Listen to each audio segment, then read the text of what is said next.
இந்த முறை அதைவிட பாக்கியம் என்று சொல்லக்கூடிய இடத்துக்கு சுக்கிர பகவான் இடம்பெயர்வது, அதாவது 8ஆம் தேதிக்கு அப்புறம் 10ஆம் இடம் என்று சொல்லக்கூடிய கடகத்துக்கு இடம்பெறக்கூடிய காலங்களாக ராசிநாதன் தான் முதல்ல முக்கியம். அந்த ராசிநாதன் வலுவாக இருந்துட்டா எல்லாத்தையும் சமாளிச்சிடலாம். ஒன்று லக்னாதிபதி வலுவாக இருக்கணும், இல்லை ராசிநாதனாவது வலுவாக இருக்கணும். நம்மளுக்கு ராசிநாதன் என்று சொல்லக்கூடியவர் 10ஆம் இடத்துல இருக்கார் ஐயா. இது வரைக்கும் தொழிலுக்காக நாம் ஏதேனும் லோன் சார்ந்த விஷயங்களில் நாம் முன்னெடுக்கக்கூடிய காலங்களாக இருந்தால், அதாவது எப்படி சொல்கிறதுன்னா, எனக்கு ஐயா நான் ரொம்ப நாளாக எதிர்பார்த்துட்ருக்கேன் ஒரு லோன் கிடைக்கணும், அந்த லோன் மூலிமா புதிய முதலீடு வைத்து நான் வியாபாரம் செய்து என் வாழ்க்கை ஜீவனம் என்று சொல்லக்கூடிய ஜீவனம் என்றதை நாம் ஏற்படுத்திக்கணும் அப்படின்னு நினைக்கிறவங்களுக்கு இந்த மாதம் விக்னேஸ்வராய நமக வெற்றிவேல் முருகனுக்கு அரகரோகரம். அரகர நம பார்வதி பதையே அரகர மகாதேவா. தென்னாடுடைய சிவனே போற்றி, எந்நாட்டவர்க்கும் இறைவா போற்றி. உங்கள் அபிமான அனந்தலை வாழ் ஜோதிடர் வேலாயுதத்தின் நன்றி கலந்த வணக்கத்தை தெரிவித்து கொண்டு இந்த பதிவினை காண இருப்பது என்னவென்றால், மாத ராசிபலன் வரிசையில் நாம் காண இருப்பது ஜூலை மாத ராசிபலனை பார்ப்போம் வாருங்கள்.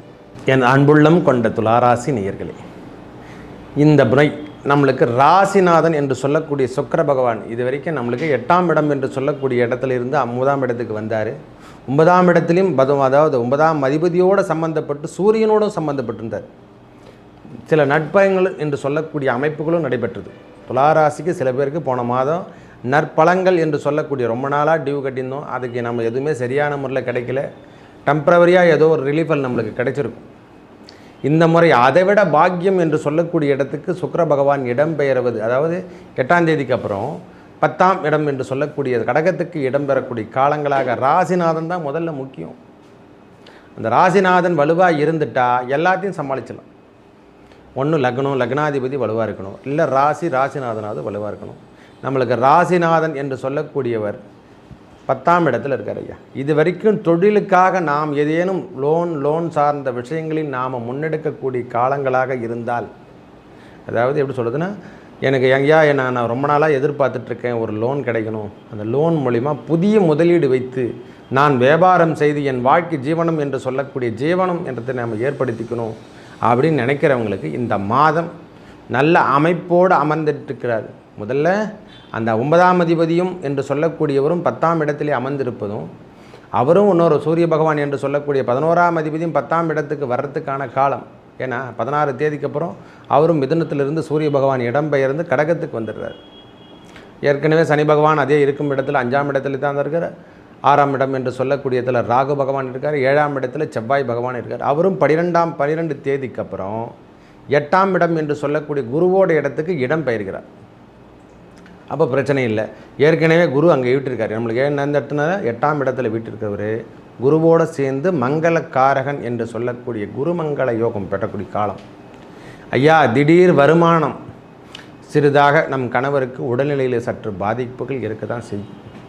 7 கூடையவன் 8லே செல்லும் பொழுது அவரால் வருமானங்களும் ஏற்படும், சின்ன தொந்தரவுகளும் ஏற்படும். அவரால் சின்ன துன்பங்கள் என்று சொல்லக்கூடிய கணவருக்கு நோய்வாய்ப்படுதல் என்று சொல்லக்கூடியது, அதாவது அது ரொம்ப நாளாக தேங்கப்பட்ட நோய் இப்பொழுது விடுதலைக்கு வரும்.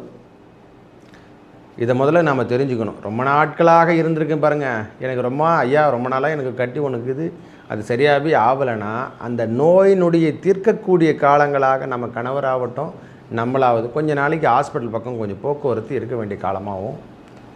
என்னென்னா வேறு வழி கிடையாது. 7ஆம் அதிபதியும் அவர் தான், 2ஆம் அதிபதி அவர் தான் செவ்வாய் பகவான். அவர் 8லே மறைந்திருந்தால் நம்மளுக்கு சுகபோகம் என்று சொல்லக்கூடிய அமைப்பு, 8லே என்பது மறைவு வருமானம் என்று சொல்லக்கூடிய அமைப்பை நம்மளுக்கு ஏற்படுத்தி தருவார். அதுவும் இல்லாமல் இந்த மருத்துவ செலவீனங்களும் சற்று அதிகரிக்கக்கூடிய காலங்களாக இந்த காலம் அமையும். ஐயா, மற்றபடி எந்த தொந்தரவும் கிடையாது எனக்கு தெரிஞ்ச வரைக்கும். அதாவது -2 -+ன்ற மாதிரி இது வரைக்கும் 8ஆம் இடத்தில் இருக்கக்கூடிய குரு பகவானோட செவ்வாய் பகவான் கேடும்பொழுது குருமங்கள யோகம் பெற்று மாதம் முழுவதும் 12ஆம் தேதிக்கு அப்புறம் முழுவதுமே நம்மளுக்கு இருக்க போகிறார். அதனால் எந்த தொந்தரவும் கிடையாது ஐயா. திடீர் பணவரவு என்று சொல்லக்கூடிய அமைப்புகளும் பேங்கோ வங்கியோ வங்கி சார்ந்த விஷயத்திலோ நம்ம இது வரைக்கும் லோன் கேட்டிருந்தாலும் நாம் தொழில் செய்யணும், அதுக்கான தேவைகள் எதனா எங்களுக்கு பூர்த்தி செய்ய முடியுமானா அந்த தேவைகள்லாம் பூர்த்தி செய்ய போகிறாங்க. ஒரு வேலையில் புதிய மாற்றங்களை ஏற்படுத்தி தரப்போகிறார் இந்த மாற்றம். ஐயா, இந்த மாதம் நம்மளுக்கு நல்ல அமைப்போடு தான் இருக்குது கிரகங்கள், எந்த குறைபாடும் கிடையாது. ஏன்னா சனி பகவானும் வக்ரகதியில் இருப்பதால் நம் தொந்தரவுகள் விலகிறதுக்கான காலங்கள். ஏன்னா இது வரைக்கும் லாபஸ்தானம் என்று சொல்கிறத சனி பகவானுடைய பார்வை பார்த்தபோது அந்த லாபம் எல்லாம் கழிஞ்சிடுச்சு. அந்த லாபம் எல்லாம் கழிஞ்சிடுச்சு. இப்பொழுது லாபம் என்று சொல்லக்கூடிய அமைப்பை ஏற்படுத்தி தரப்படுறது.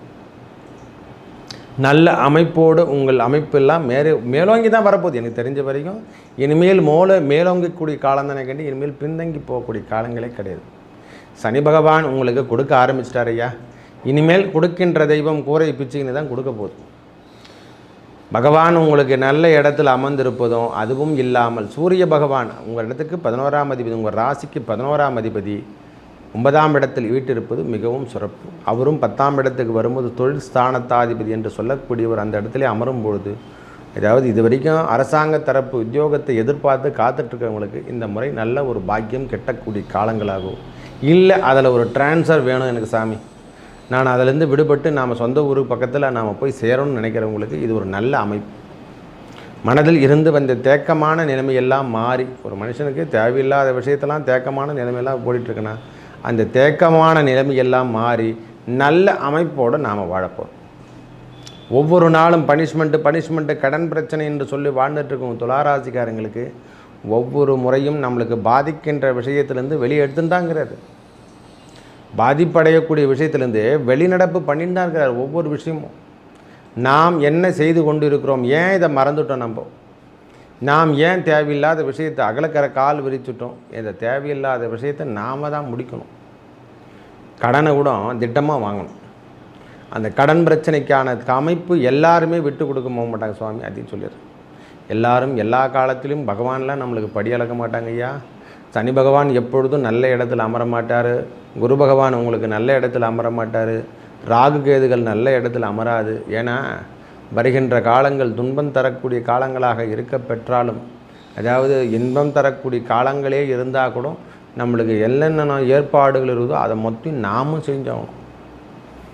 பனி நாள் வரும்போது நாம் போய்த்துக்கலையா, வெய்ய நாள் வரும்போது எல்லாத்தையும் கைடி போட்டு கிடச்சி ஜில்லுன்னு ஏன்னா உடம்பு மேலே தெளிச்சின்னு போகலையா, அதே மாதிரி தான் இனிமேல் நம்மளுடைய துயரங்கள் துன்பங்களோ இனிமேல் வேலை செய்து பிழைக்கின்ற பாக்கியத்தை கண்டிப்பாக துளாராசிக்கு புதிய முயற்சிகள் ஐயா. கம்பெனி கூட நீங்கள் சொல்லுங்கள், நான் ஒன்றும் சொல்ல, சுய தொழில் சின்ன தொழிலாகட்டும் இல்லை பெரிய முதலீடாகட்டும் எல்லாமே இந்த முறை நல்ல பம்பர் ஆஃபர் என்று தான் சொல்லுவோம். ஒரே வார்த்தை, இம்முறை கிடைச்ச ஆஃபர் எப்போ கேட்டாலும் கிடைக்காது சுவாமி. இதை பயன்படுத்தி கொள்ளுங்கள். இந்த மாதத்தில் தேவையில்லாத விஷயங்களில் ஈடுபடாமல் இருப்பது நல்லது.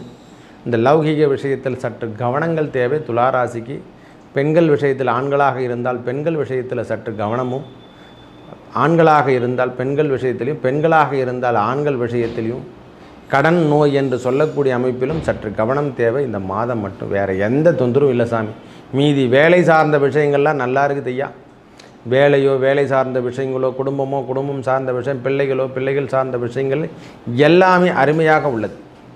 உங்கள் பிரச்சனைக்கெல்லாம் ஐயா சுயதொழில் வேலை செய்கிறவங்களாகட்டும், கம்பெனி ஒர்க் பண்ணுறவங்களாகட்டும், அந்த மோட்டார் வாகனம் காவல் இலாக்கா என்று சொல்லக்கூடிய நபர்களாகட்டும், இவங்களுக்கெல்லாம் ஒரு நல்ல அமைப்புங்க ஐயா. ப்ரமோஷனோ அல்லது நல்ல கௌரவிப்பு, அதாவது கௌரவிப்பு சொல்லக்கூடிய காலங்களில் இவங்களுக்கு உண்டு.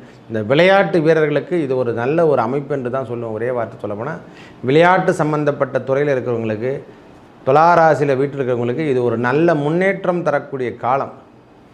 அதை விட அடுத்த கட்ட நடவடிக்கை செல்லக்கூடிய காலம். நாங்கள் ஐயா ஸ்டேட் லெவலில் போயிட்டோம், சென்ட்ரல் லெவலில் போகணும், பெரிய லெவலில் போகணும், யூஎஸில் அதாவது சொன்னால் உலக லெவலில் போகணும்னு சொல்லக்கூடாங்களா, இது ஒரு நல்ல புனிதமான காலம் என்று தான் சொல்லுவேன்.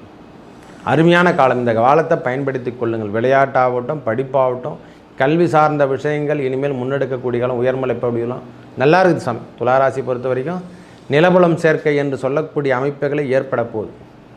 இந்த நிலபுலம் சேர்க்கை இல்லாமல் இருந்தால் கண்டிப்பாக நிலபுலம் சேர்க்கை வரும். இல்லை நாம் அந்த சொத்துக்களுக்காவது நாம் மீட்டெடுத்து அந்த பேங்க் சார்ந்த விஷயமோ இல்லை வங்கி சார்ந்த விஷயமோ லோன் சார்ந்த விஷயங்களுக்கு நாம் முன்னெடுக்கக்கூடிய காலங்களாக இந்த காலம் அமையும்.